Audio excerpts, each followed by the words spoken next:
8:13 now on this Friday morning. Hot today, and, well, for me, hot for this time of year in the mid to upper 70s. And it's going to be that way really till next Wednesday, a stormy day Wednesday, in front of some cold weather that should lower the high temperatures in the upper 50s. I certainly hope so, but I don't know if that hurts or helps for flu season. It is flu season. Health experts are predicting that this season will be a severe one. And Dr. B, our friend, Dr. Brent Wallis, Chief Medical Officer of People's Health, joins us to discuss the importance of getting an annual flu shot and dispel some common flu shot myths. How you doing, Doc?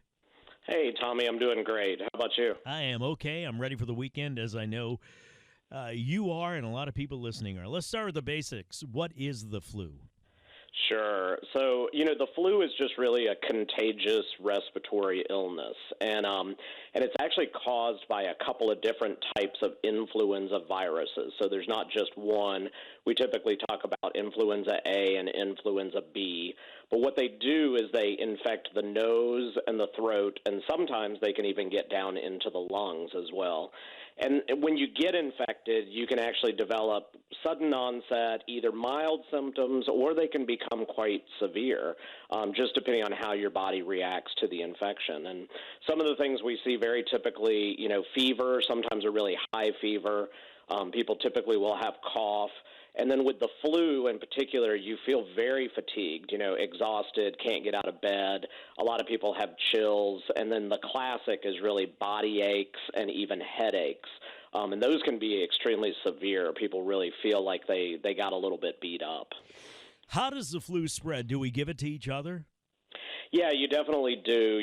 So whenever you cough or sneeze, or even when you're just talking, you actually produce tiny droplets, and those droplets travel through the air. In fact, they can even go as far as about 6 feet or so. And if those droplets land on someone, in particular in their mouth or nose, if they inhale them, then they can actually contract the flu from that. It is possible to get the flu by touching a surface that someone, for example, they coughed into their hand and then they touched a doorknob. You come quickly behind them and touch the same doorknob. It's less common to be transmitted that way, but it definitely can happen. And so that's why it's so important to make sure that you're washing your hands real frequently. I think a lot of people don't understand why you need to have a flu shot every year. Yeah, when you get the flu shot, your immune system produces antibodies, and those antibodies are going to protect you, against whatever the pieces of inactivated virus were in the vaccine for that year. But what happens over time is your antibody levels decrease. And so what that means is every year you really need a new flu shot to help protect you against whatever variants are coming in this season, but then also to boost your immunity level up a little bit. And keep in mind that the flu shot is really designed based on whatever the prediction is for the most common type of flu. There's a bunch of different types of flu that go around every year, and so what we do is we look at the experience in the medical system in the southern hemisphere, so down in Australia, and that's the information we use to make up this year's flu shot. And because the flu virus really evolves very quickly and changes from year to year, last year's vaccine may not protect you very well from whatever this year's virus is.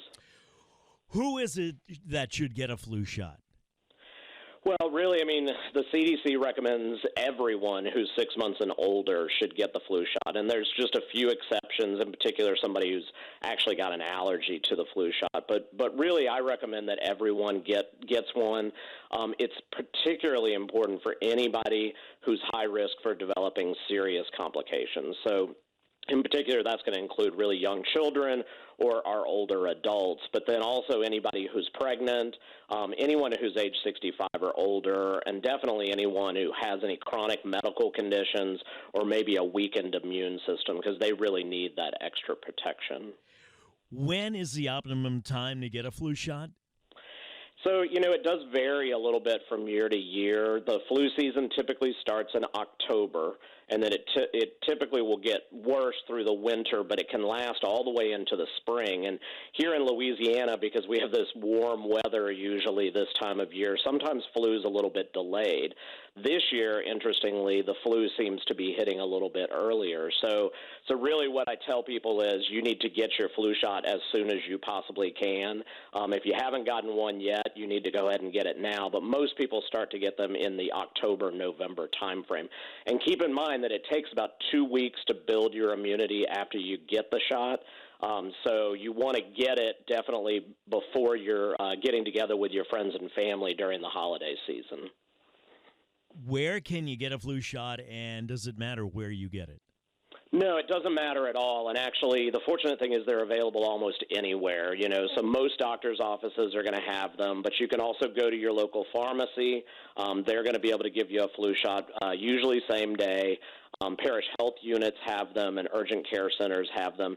So you can really get them almost anywhere. If you go online to vaccines.gov, you can see a huge list of all the locations where the flu shot's available. How about some normal side effects of getting a flu shot? Yeah, so there are some side effects, and you should be prepared for them, but they typically are pretty mild. So, but most people will experience maybe a little bit of headache, maybe some fatigue. Occasionally, people will get some of those muscle aches, even a little bit of soreness or redness on the arm where you got the shot. But those side effects are really mild, and they don't last long, especially when you compare to how horrible the flu can be. Most of them are going to resolve with a little bit of rest, really over-the-counter pain medications if you even need them. When you wake up the next morning, you're going to feel fine. All right, we take a break. We come back. We'll talk about flu shot myths, and how would you respond to somebody who says the flu is just a bad cold. It's 8:20. We're talking to Dr. B, Dr. Brent Wallis, Chief Medical Officer at People's Health. Couldn't get to him yesterday, but he's here with us today. It is flu season.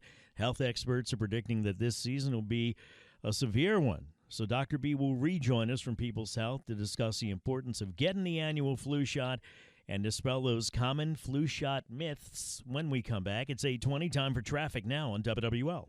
All right, 8:26, Tommy Tucker, WWL, back with Dr. Brent Wallis, Chief Medical Officer at People's Health, as we talk about flu season. That is expected to be a severe one, and we were talking about the importance of getting a flu shot. And now, Doctor, we're going to address some common myths, I guess, that are associated with the flu shot. And if, for example, how would you respond to somebody who says the flu is just a bad cold?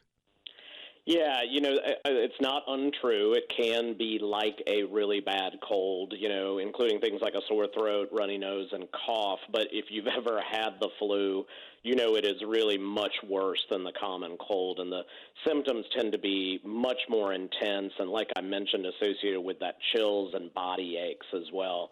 The other thing that the CDC, sends out a lot of data, and from our last really bad flu season, which was 2019 to 2020, there were actually 18 million medical visits for the flu, 24,000 deaths, and over 400,000 hospitalizations. So it's much, much worse than a bad cold.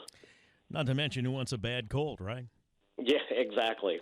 Do healthy people need to be vaccinated? Yeah, absolutely. Healthy people should get vaccinated, just like the ones who are not as healthy. And keep in mind that anyone can really get seriously ill from the flu. It's not just those with those high risk for complications.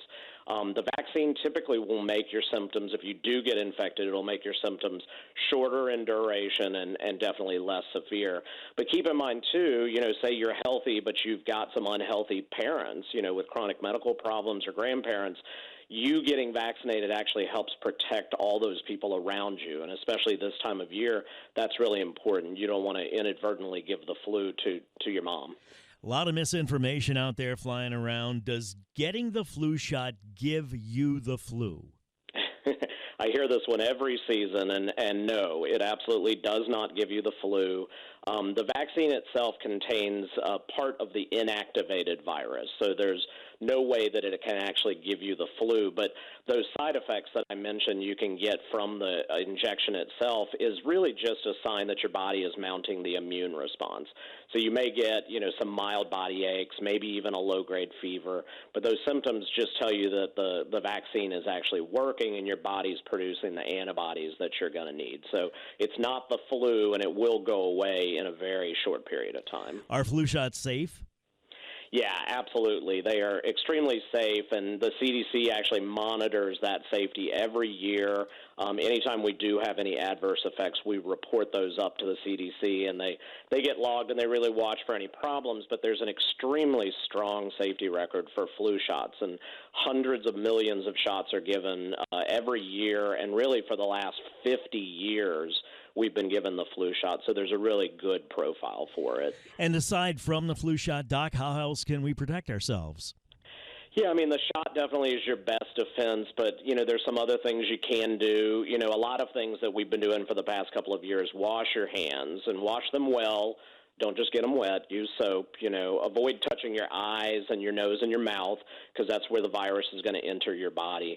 And then please cover any cough or sneeze because you don't want to, shoot those virus particles out through the air where somebody else may get infected. And then make sure that you're disinfecting, commonly touched surfaces like light switches, doorknobs, your desk, things like that. And then, this one's really critical. If you feel sick, don't go to work, don't go to school, because if you have the flu, you're likely going to spread it to others. So if you feel bad, really stay home. If you absolutely have to leave the house, we've got all these face masks laying around, so put one on because you're going to actually protect other people from getting the flu. Some very valuable information, Doc. Thanks. Appreciate your time. Have a good weekend. Thanks, Tommy. You too. Dr. Brent Wallis, Chief Medical Officer over at People's Health. To find out more about People's Health, you can go to peopleshealth.com. You can visit the People's Health Medicare Center at 3017 Vets in Metairie next to Party City. Appointments are recommended, but walk-ins are welcome. You can call 1-800-978-9765. And you can follow People's Health on Facebook, Twitter, and Instagram. When we come back, we'll talk to Councilman Joe Giarrusso about the search for a new police chief in New Orleans and what that should look like. Right now, a minute late, time for WWL First News. For that, we go to Dave Cohen.